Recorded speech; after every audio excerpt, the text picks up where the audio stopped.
মেরিলিবোন cricket ক্লাবের সম্মানসূচক আজীবন সদস্য পদ পেয়েছেন বাংলাদেশের সাবেক অধিনায়ক ও বর্তমান বিসিবি সভাপতি তামিম ইকবাল।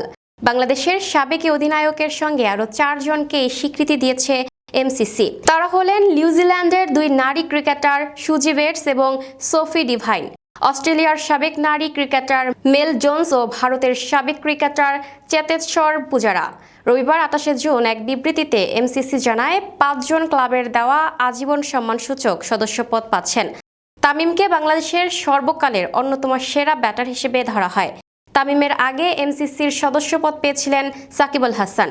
তামিম বাংলাদেশের হয়ে টেস্টে 5,000-এর বেশি রান করেছেন, যা দেশের ইতিহাসে দ্বিতীয় সর্বোচ্চ।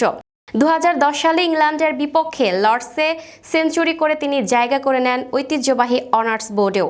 ওয়ানডে ক্রিকেটে 243 ম্যাচে তামিমের সংগ্রহ 8,000-এর বেশি রান, যা বাংলাদেশের হয়ে এই সংস্করণের সর্বোচ্চ। 2011 সালে তিনি উইজডেন ক্রিকেটার্স অ্যালমানাকের বর্ষসেরা ক্রিকেটার এবং উইজডেনের বর্ষসেরা টেস্ট ক্রিকেটারের স্বীকৃতি পেয়েছিলেন। তামিমের সঙ্গে আজীবন সদস্যপদ পাওয়া সুজি বেটস ও সোফি ডিভাইন চলতি আইসিসি নারী টি20 বিশ্বকাপ শেষে আন্তর্জাতিক ক্রিকেটকে বিদায় জানাবেন। দীর্ঘ ক্যারিয়ারের স্বীকৃতি হিসেবে দুজনকে আজীবন সম্মানসূচক সদস্য করেছে এমসিসি। প্রিয় দর্শক, এই ছিল আপ টু ডেট নিউজের সর্বশেষ সংবাদ। পরবর্তী সংবাদ সবার আগে পেতে আপ টু ডেট নিউজের ফেসবুক পেজ এবং ইউটিউব চ্যানেলের সাথে থাকুন। ধন্যবাদ।